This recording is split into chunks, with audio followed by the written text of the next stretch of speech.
the Thunder secure a 5-point ugly victory in Denver. Listen, man, you win, you take what you can get, Oh, especially on the absolutely. road in the playoffs. A win is a win is a win. Oklahoma City 92, Denver 87. What I mean, I didn't get to catch this game. We went out to dinner, or excuse me, lunch, with my mom, and then we went over to see Grandma. Happy Mother's Day to everyone. I forgot to mention that at Of the course. top. I didn't get to catch this game. I looked deeply into the numbers here. I went back and watched some highlights.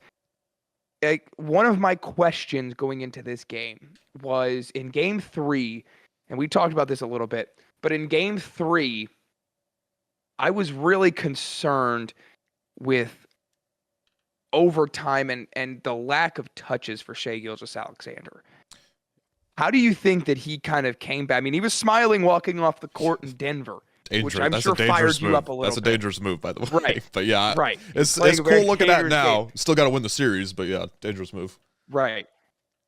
How do you feel he responded to, I don't want to say a bad game in game 3, but how do you feel like how he responded in game 4? I think. I mean, I think he responded just fine. It's something we haven't really seen this regular season. Honestly, there's been games throughout the regular season that he would miss shots he normally made, but we haven't seen it in a stretch like this. Like the end of the game last game, and even a little bit in game 2 as well, or not game 2, sorry, game 1. Or was it I'm thinking game 3. I'm lost. These playoffs have been an emotional roller coaster. Anyways, I wasn't worried about him necessarily because these are all spots he got to in the regular season, shots he made consistently. I did think he settled a little bit at the end of game 3, and especially with the way J-Dub was going, he was having an unbelievable game. Maybe get him a couple more touches than what they did, but at the end of the day, I'm going to trust Shai Gilgeous-Alexander because he's proven he can do it. He's done it in the playoffs before. He did it last year. I'm going to trust him, and I think he did a good job of... He was always assertive, but I think he did a good job of not settling. He did a couple times this game, but he got to his spot. There was one shot, fourth quarter. I believe there's about 4 minutes left. They had a 3-point lead. He got to his spot on the baseline, turnaround jumper, made it. That was big. I think that was big for the confidence of him and also the team to know, okay, there's our guy. They did a better job managing the game. Mark Daigneault did a better job managing the game at the end of the game there. Something that they hadn't done in the 2 close games prior. You know, it was for game 1, fouling, fine, I'm okay with that, but fouling way too early, something they learned there. Game 3, let's see here, what went wrong there? Missing shots. They were missing shots. Shai was missing shots. He was forcing a little bit, settling some. Lose that game. So it was nice to see them kind of grow out of those experiences already, pay off in a big game 4, tie up the series, and now it's a 3-game series and you get home court back. My thing with and I'll talk about this a little bit later on with the Thunder and kind of maturing as a team, but I want to kind of put Shai under the microscope when I say that because I was sitting there game 3 in overtime and I'm thinking, you know, Jalen Williams had a phenomenal game. He scored 30 points in that game 3. But if it's me, I'm giving the ball to Shai. And I'm saying, Shai, go get me a bucket. We need one. I didn't think he did that in the third quarter tonight against Denver. He had 1 point in the third quarter. I need to see him go get those buckets. And you talked about it. He hit that fadeaway on the baseline. Under 5 minutes to go in the fourth quarter tonight, he went and he got his. And he took. I don't want to say he took the game over, but he went and he played like the leader of this team, and he went and secured the win for Oklahoma City. That's what I want to see from Shai Gilgeous-Alexander. If you are the MVP, which and I'm sure you do as well, think that he is, you have to have the ball in your hands in these situations. You have to go and score. You have to be the leader. You have to go win these games, and sometimes you're going to have to do it by yourself. Fortunately for the Thunder, he had some help tonight, right? He played a solid game. You know, you would like to see him shoot the ball a little bit better. especially from three. But Cason Wallace hit some big shots tonight. Aaron Wiggins, who I saw, I saw his contract pop up on Twitter tonight. Yeah, My it's a great goodness, contract. that's highway robbery. This is a guy that scored 41 in the regular season, by the way. Right. I really liked what I saw. Caruso as well. He hit a couple big threes. I really liked what I saw from the supporting cast, some of the supporting cast. I want to kind of get your take on this here. Where are you at right now? I mean, because Chet, he didn't play his best basketball tonight. Jalen Williams didn't play his best basketball tonight. Lou Dort didn't play his best basketball tonight. But you still got it from Caruso, Wiggins, Wallace. Where are you kind of at with that? Well, I think that's one of the big advantages the Thunder had coming into this series specifically was their depth. And, they have a bunch of different levers they can pull to try different things out. If one thing isn't working, they can go to something else. Nobody shot the ball well tonight outside of, those three off the bench who had some much needed threes in the third quarter. Part of them growing, they're the youngest team in the NBA, but a part of that too is they have a young head coach, Mark Daigneault. And last year was his first year in the postseason as well. So you look at that, and I was very happy that in that third quarter when they were down, I think it got to 6 or 7, and I was starting to get a little nervous because the first half nobody was hitting threes. Both teams were like 1 for 18 or something like that from three. So it was going to come down to who was going to start making shots first. And the Nuggets started hitting shots from the outside first, and it didn't seem like they were going to slow down anytime soon. But I was very happy that he stuck with that Wiggs and Caruso and Queso lineup that were hitting threes and getting them out of that zone a little bit and stretching out the defense, letting things be able to breathe a little bit more offensively. Because I know coaches, think games get close, they want to get their stars back in, which makes sense, but I'm glad he let that lineup run a little bit longer than maybe some would. But yeah, it was big shots. And look, Chet had a bad game. He had a good first series. He had a great first series.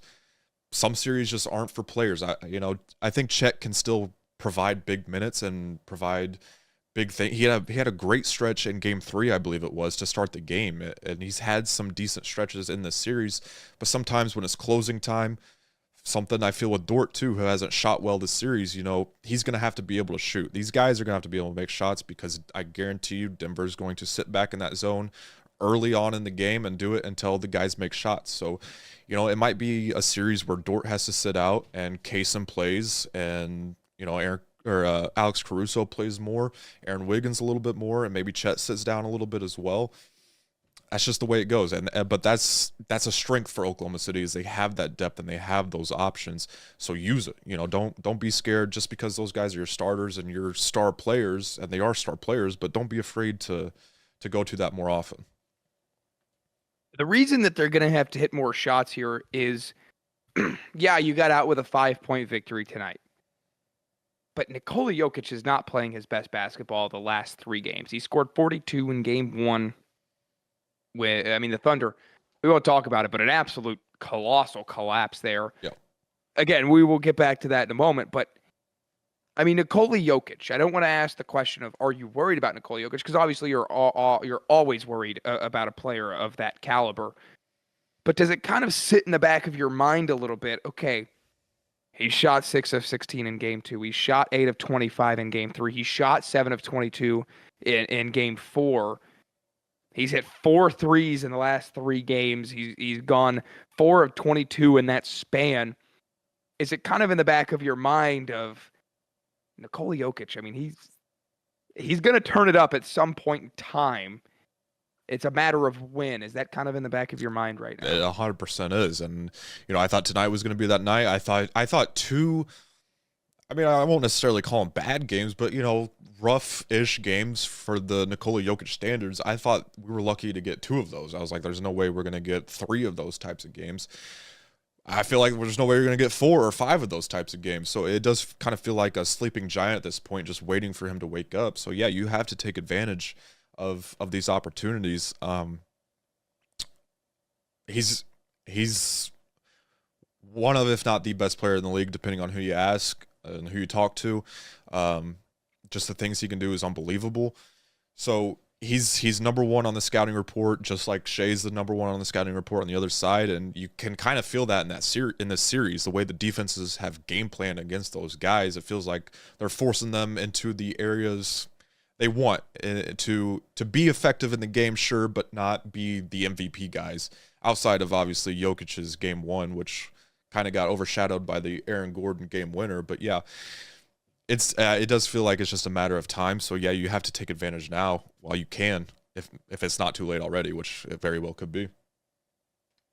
Now, I want to get back to this point that I've wanted to bring up about the Oklahoma City Thunder. Now, last season when they lost to Dallas, I kind of thought to myself, they needed this. It's a young team. You got to get you got to get a little skin. You got to get a little dirty. You have to learn how to lose in order to learn how to win. But I watched that game one, and I thought to myself,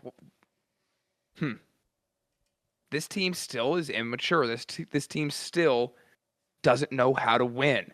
I watched the end of game 3, and I'm thinking to myself, this team doesn't know how to win. I watched tonight. They come back from down 6, and they win this game. It's just back and forth here with this team. You're 2-2. You've got 2 home games. I don't necessarily want to ask how comfortable are you with that, but do you think that this team, they are clearly in my opinion, the better team. They're the deeper team. They won 68 games this season. Denver fired their head coach and general manager. This feels like it's the Thunder series to lose, but the idea that it's the Thunder series to lose makes me kind of think they might just do it. Where are you at on that? I will say today's game made me feel a little bit better in terms of I feel okay with where we're at, Luke. I'm never going to be 100% confident. I always forget whenever you get into playoffs how stressful these games become and how much you live and die by literally every possession, because I'm losing weight just from watching these games, I swear. But I feel a little bit better because it was starting to feel like the only way the Thunder can win is if they blow them out. That was the only way they're going to be able to win games in this series. And finally, they win a close game on the road nonetheless. So that was a big check for comfortability. I mean, look, you can spin this in a lot of different ways to like make yourself feel good if you're a Thunder fan. Like you're a bad end of game plan away from winning game 1. You're a couple shots that Shea normally makes that he missed in game 3 from winning that game. So, I mean, you could talk yourself into, they could have swept the Nuggets this series. But then there's also a lot of things you can look at and talk yourself into feeling really bad about this. Jokic hasn't had good games these past couple of games. The Nuggets have shot poorly from outside in a couple of these games. They start hitting some shots and things look a lot different that way too. So it's hard to. I'll stop playing the hypothetical games. All those games are played. You put them behind you. Where you're at now, the Nuggets still a game on your home court. You still a game from them. You get home court back. I think you're in the best possible position you can be. But I can't. Even if I wanted to, I can't get too comfortable.